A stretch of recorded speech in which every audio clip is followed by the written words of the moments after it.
Hi అండి, welcome back to my channel స్లాగేస్ closet. ఈరోజు మళ్ళీ మన పేజ్లో అన్స్టిచ్డ్ బ్లౌజెస్ అండి, మిషన్ ఎంబ్రాయిడరీ బ్లౌజెస్ చూస్తున్నాము. చూసారు కదా కట్ వర్క్ ఎంత బాగా వచ్చిందో. మనకి ఫ్లవర్ అంతా మనకి నెట్టెడ్లా ఫుల్ ఆల్ ఓవర్ వస్తుందండి. మనకి హ్యాండ్స్ కూడా అలా బుట్ట ఇచ్చుంటారు.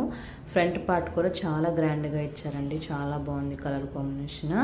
ఇది వచ్చి మనకి నావీ బ్లూ పైన ఆరెంజ్ షేడ్ అండి, ఇది పింక్ పైన మనకి గ్రీన్ కలర్ ఫ్లవర్స్ అండి. ఇది ఒక టైప్ అండి. ఇది కూడా చూడండి మనకి చేతులకంతా చాలా ఫుల్గా ఇచ్చారు మనకి ఎంబ్రాయిడరీ అనేది. ఇది ఫ్రంట్ పోర్షన్ అండి, చాలా బాగుంది. ఇది వచ్చి నెక్స్ట్ బ్యాక్ నెక్ పోర్షన్ అండి. ఇది కూడా చాలా బాగుందండి. మనకి హ్యాండ్స్ కూడా మనకి హెవీ వర్క్ అనేది ఇచ్చుంటారు. దీంట్లో కలర్స్ వచ్చేసి మనకి రెడ్ విత్ గ్రీన్ అండి, బాటిల్ గ్రీన్ వచ్చి ఉంటుంది. నెక్స్ట్ వచ్చి బేబీ పింక్ పైన కూడా బాటిల్ గ్రీన్ వచ్చిందండి. నెక్స్ట్ కాంబినేషన్ బ్రౌన్ పైన baby pink combination. Next combination వచ్చి మనకి బాటిల్ గ్రీన్ పైన పింక్ కాంబినేషన్.